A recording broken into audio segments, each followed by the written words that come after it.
All right, a little extra drink of wisdom for you as we're going to go ahead and move over to the Chris Paul side of things. You can blame the host for that one. That's my bad.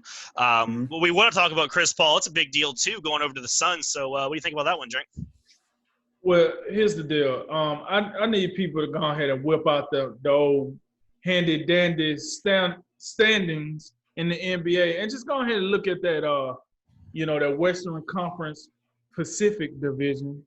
And when you pull that up, you just look at those four teams, both LA teams, Golden State, and now the Phoenix Sun, and you thinking, yo, what the hell is going on? It's about to go down around here.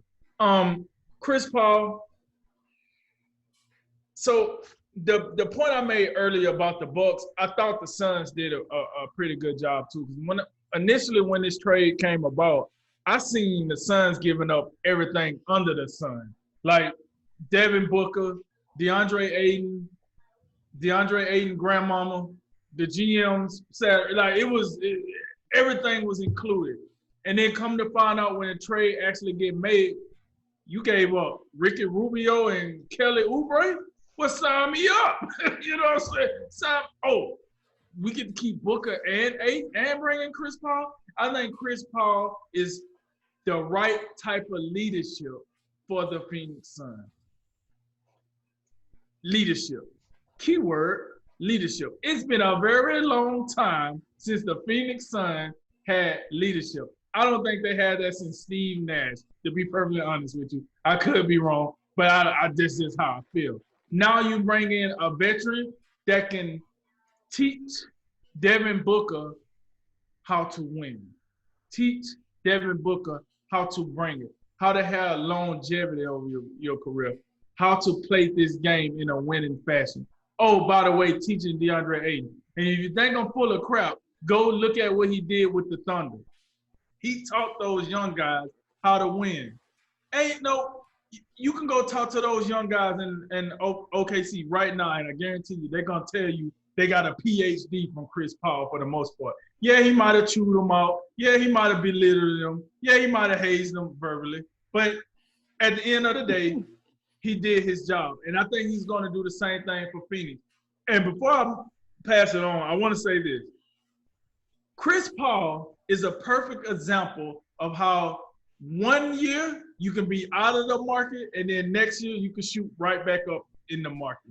What I mean, when he left Houston to go to OKC, we was like, oh man, that's the end of Chris Paul. He going to Siberia, Orlando Magic, or some team along that line, and we'll never hear from him again. But instead, he went to OKC and became a hotter commodity, a more valuable asset, and made OKC an actual reputable team. Was they a contender for the finals? No, but they was entertaining to watch, and he did that. So now if he does that same thing with Devin Booker and DeAndre Ayton and some of that other young talent they got, sky's the limit. But that division, that division just got nasty. Yeah, I think it would appear that Phoenix is banking on bringing in Chris Paul to have the same kind of effect that he had with OKC. Because you remember before the season started, we didn't see. I mean, we had OKC in, I don't know, bottom 3 or 4 in the Western Conference. There didn't appear to be much hope there. Little did we know they had that little 3-guard lineup, and it worked quite nicely. But now, so I think it's a little risky to think you can replicate that, and then at the same time, I don't know how much success that can lead you to. I mean, Devin Booker's been doing some really good things in Phoenix for a while now. Now you have DeAndre Ayton. You bring in Chris Paul. I'm not sure how much that brings them up. You would think at most they could possibly be in a position OKC was in last year. But in terms of the big dogs in the West, when you look at the Lakers, Clippers, I think we're planning and assuming Golden State will be back in that mix next year. Even you could throw Denver in there. I would even perhaps look at Dallas in that mix next year as well. It's hard to believe that Phoenix will be able to unseat some of those teams. But if nothing else, it'll give Phoenix veteran leadership. What about Utah? Could they unseat Utah? Perhaps I'm not. Yeah, you would notice I'm not bringing up teams like Utah and Houston because I just got questions about them all around. I don't think we know what they're going to look like down the line. But if nothing else, it makes Phoenix interesting.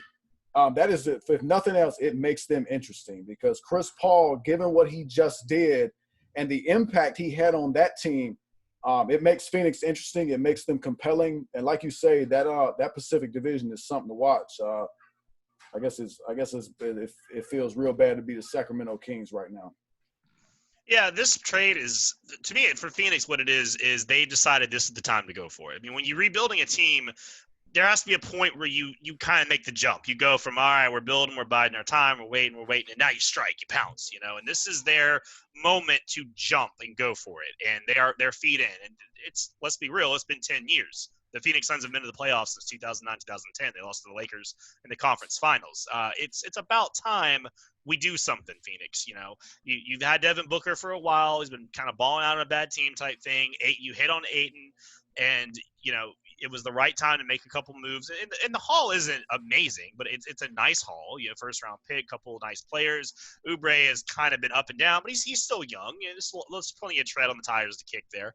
And especially if you're in Oklahoma City, you can just kind of play with whoever you want because you've got so many assets. But Phoenix they may not be done. They've got the 10th pick in this draft. They got a couple other dudes. They might be able to throw them off for like one more nice player, depending on what's still out there.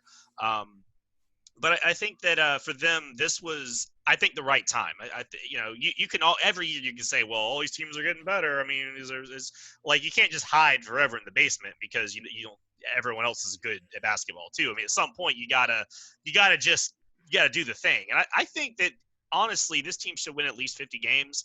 They should be in the playoffs. I mean, they should inject some enthusiasm back into the team. They were really close last year. Their start started a little too late, but we saw what Chris Paul did with less talent in Oklahoma City. I mean, I think that he's got upgrades here. He's got two pretty legitimate stars, and especially a guy in Ayton who's getting better. And I think that they should be pretty good next year. I think that they'll definitely be a playoff team.